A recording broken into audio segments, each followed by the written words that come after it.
आहेत, हे विचारांचे वारसदार आहेत. हे बाबासाहेब फुले, छत्रपती शिवाजी महाराज, महात्मा फुले, शाहू महाराज, बाबासाहेब आंबेडकर, लोकशाहीर अण्णाभाऊ साठे यांच्या विचारांच्या वारसदार हे आहेत. आणि या वारसदारांनी हा मोर्चा काढलेला आहे.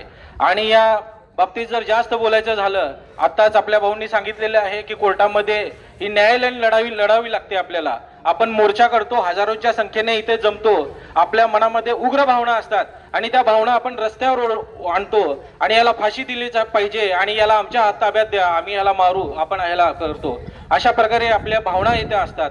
पण खरी जी लढाई आहे ती न्यायालयीन लढाई आहे. आणि ती न्यायालयीन लढाई लढण्यापूर्वी आपल्याला ही चार्जशीट कशी बनली पाहिजे आणि कोणते साक्षीदार घेतले पाहिजे, न फुटणारे साक्षीदार घेतले पाहिजे. आणि यामध्ये जे पंच आहेत ते सरकारी पंच पाहिजेत. आणि या सर्व गोष्टींची आणि या सर्व चार्जशीट आणि प्रक्रिया जी पार पाडायची आहे त्यासाठी एक सक्षम अधिकारी ज्या म्हणजे या घटनेचा तपास त्याच्याकडे दिला गेला पाहिजे, ही प्रथमतः आपली मागणी पाहिजे.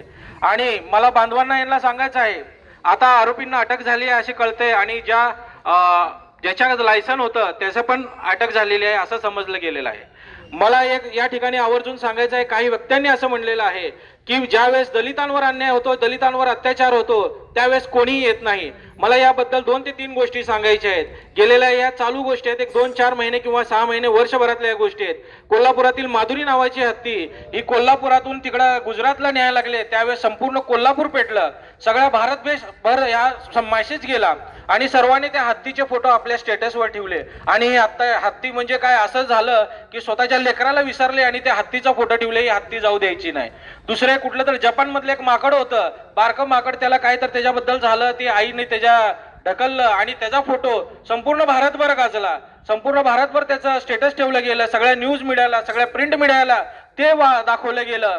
पण एक मांगाच्या म्हणजे एका महिलेवर डोक्यात गोळी घातली, याबद्दल कुठल्या मीडियामध्ये, कुठल्या वर्तमानपत्रामध्ये आणि कुठल्याही सोशल मीडियामध्ये याची माहिती नाही. हे खरं दुर्दैव आहे. हे जात पात हे बघूनच केलं जातं का काय, अशी शंका निर्माण होते. कारण इथं जनावरांना किंमत आहे, जनावरांना दिलेल्या वागणुकीबद्दल किंमत आहे, पण या मारामांगांवर, दलितांवर अन्याय अत्याचार झाला तर त्याला किंमत नाही का काय, हा या समोर, या जनतेसमोर आणि या संपूर्ण प्रशासनासमोर मला हा प्रश्न विचारायचा आहे. आम्हाला जीव नाही आहे का?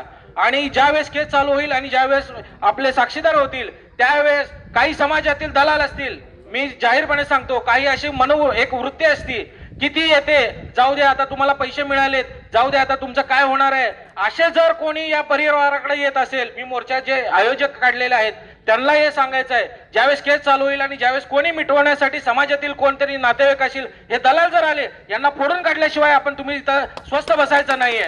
कारण ज्यावेळेस आपली मेन लढाई होते, मला आता सांगायचं आहे की आपण इथं विचार केला की ज्यावेळेस आपण लढलो, ही संघटना लढते, ती संघटना लढते, प्रत्येक संघटना न्याय देण्यासाठी प्रयत्न करत असते.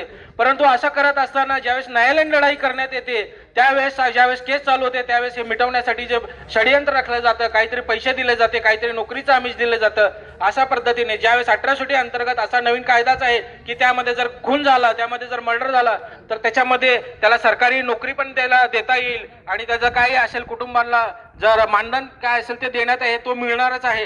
परंतु आम्हाला ते मानधन ते असेल ते असेल, पण यातील आरोपीला फाशीची शिक्षा झाली पाहिजे, हा आपली प्रमुख मागणी पाहिजे आपली. आणि मागणी करत असताना आपण न्यायालयीन लढाई लढत असताना या कुटुंबियाला धीर देणं गरजेचं आहे. केवळ मोर्चा काढून मोर्चा झालं, हे झालं असं करून चालणार नाही. जोपर्यंत या घटनेचा निकाल होत नाही तोपर्यंत आपल्याला या कुटुंबियासोबत राहायचं आहे. या घटनेच्या निकालानंतरही आपल्याला कुटुंबियासोबत राहायचं आहे.